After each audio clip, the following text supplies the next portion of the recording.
Once again, I come to you again. This is Ernest Gaines. Just it's been a while since I've been on speaking with you guys, but there's so many things that have been happening, and sometimes we just don't quite understand. As I continue to research and talk about 3 Ws, this young man that went through some things, but I believe that he made some wise choices. As I continue to sit back and just look and listen at things that's happening in the world today, I wonder, would it ever stop? All of the unnecessary killing and shooting among each other, where kids are continuing to, only way they seem to sell anything these days is with guns. What happened to the old time to where there was old-fashioned fist fights? The thing about having this old-fashioned fist fight that you was able to fight again, talk again, walk again, see again. So much things that's changed.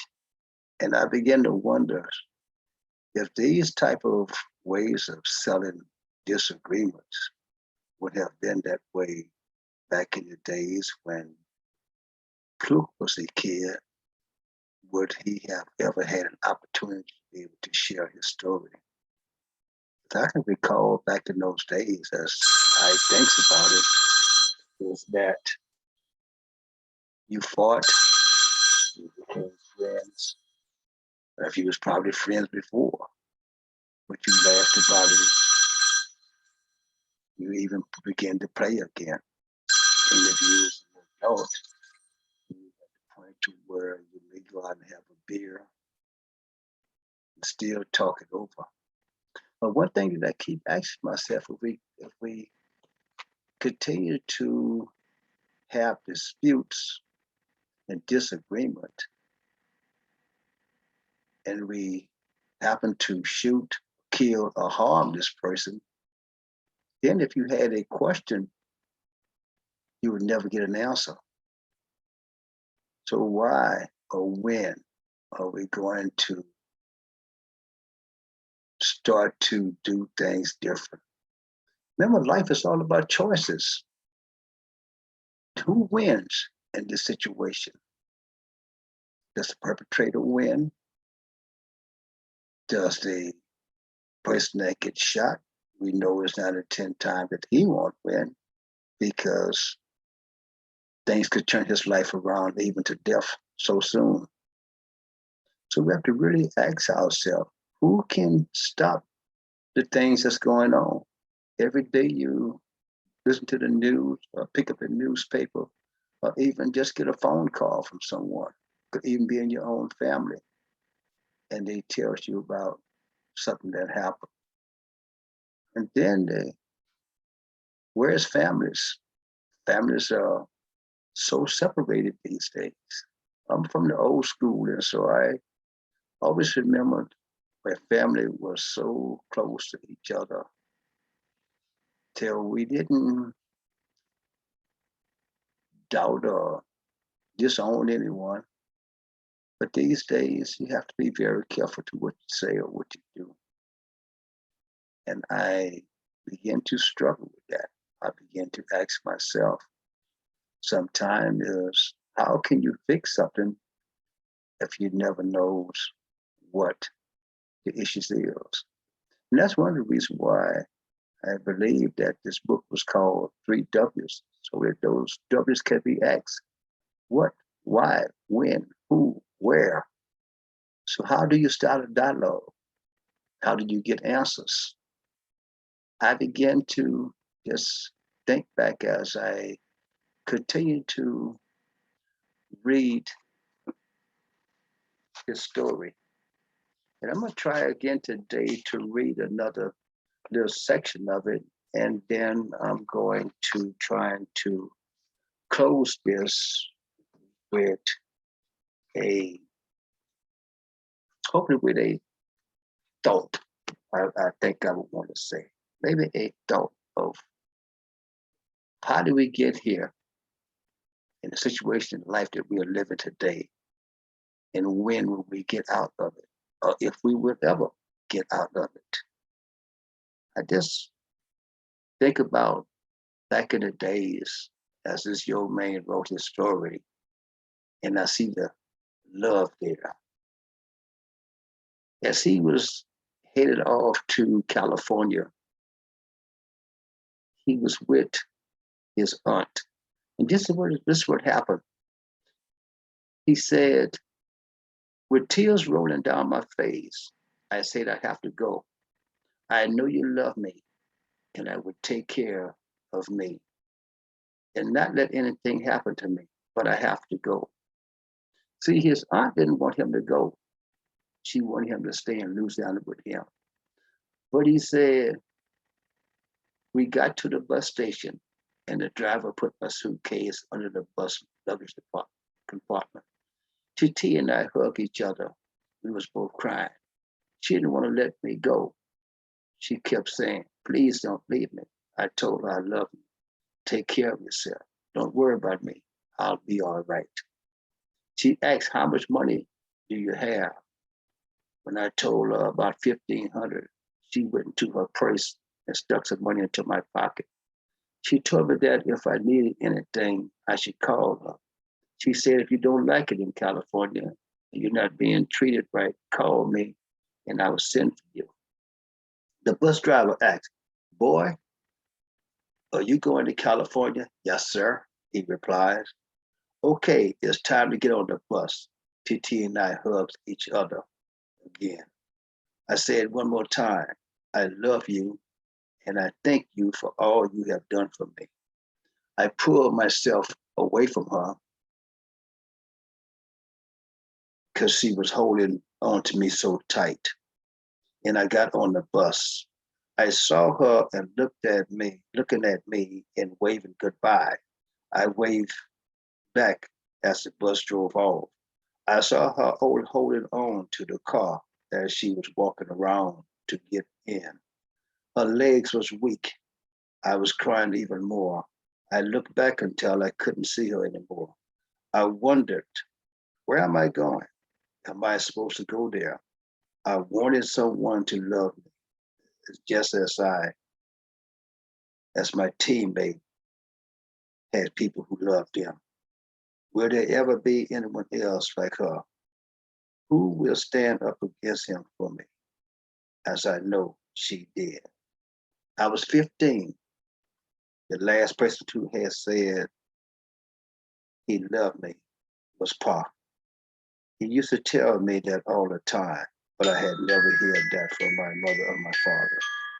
TT showed me how much she loved me and would miss me. And that was what I always wanted to hear from my parents. I started wondering if I was really their son. They would talk to me only when they thought I had money. I was tired of them stealing my money.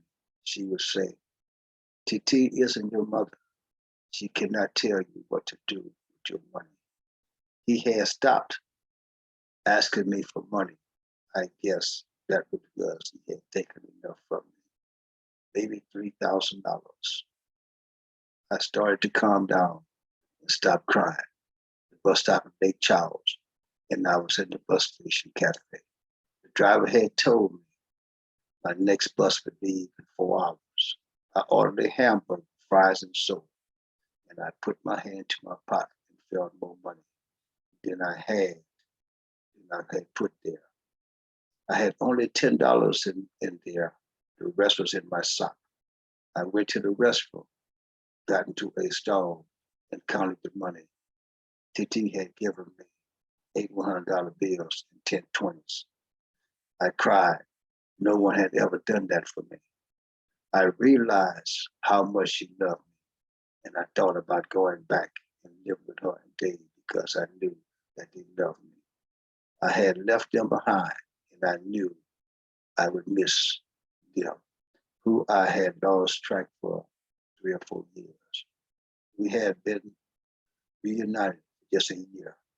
I had a good job. And so I hadn't needed to ask my mother or father for anything.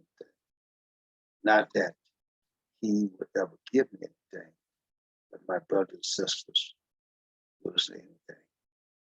I thought about going back and keeping track of my brothers and sisters from across the street at the tea house, where I would live with my brother and sisters and still be able to see Jim when I had started, who I had started to call Will.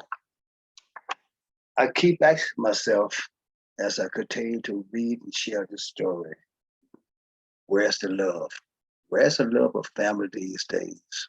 And where or when we would ever get that love back? More and more, as I continue to think about the Bible, I begin to think of what John said in Revelation and what also was happening in Daniel's. How so many things beginning to unfold. I ask you to ask yourself as you read the book of Revelation and even refer back to Daniel's. I just want to read a little passage that's from Dr. Jeremiah as he writes, the writing on the wall, which I really believe so also that the time is near. Our days are getting short. And I ask you, as you continue to study the Bible, continue to read your word, especially when you get to the book of Revelation. I call it a check-off book or checklist, asking you to check yourself. Where are you standing? Where are you with God? Where would you be or where would you go if you were supposed to return today? Are you ready? Because we know that no one knows the hours, the time, or the minute, or the day he's coming back. But we know that he is coming back. And if by what his writers has written and what we see happening, the time is near. I ask you to ask yourself, am I doing the right thing? Am I making the right choice? If I'm in a dispute, is a gun the answer? Do it deserve me to take away someone else's child from them? No, everyone has parents, sisters and brothers, uncles and aunts, and cousins.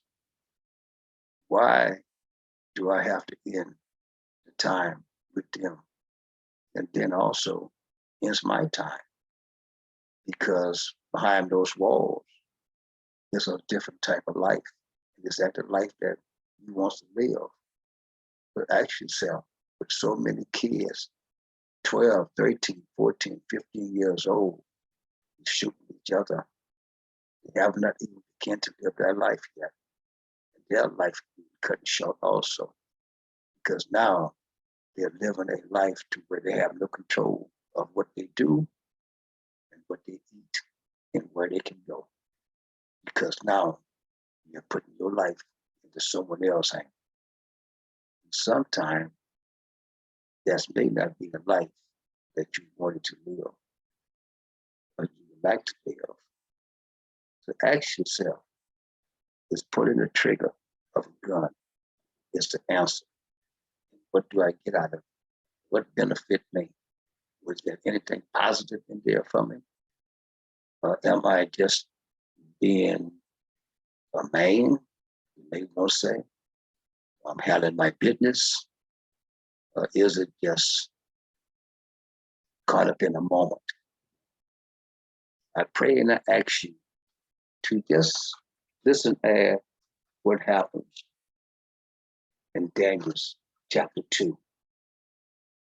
He teaches us very clearly that one thing is certain: the kingdom of the world are passing away, and the kingdom of Christ is only hope we have of an eternal and successful world of rules.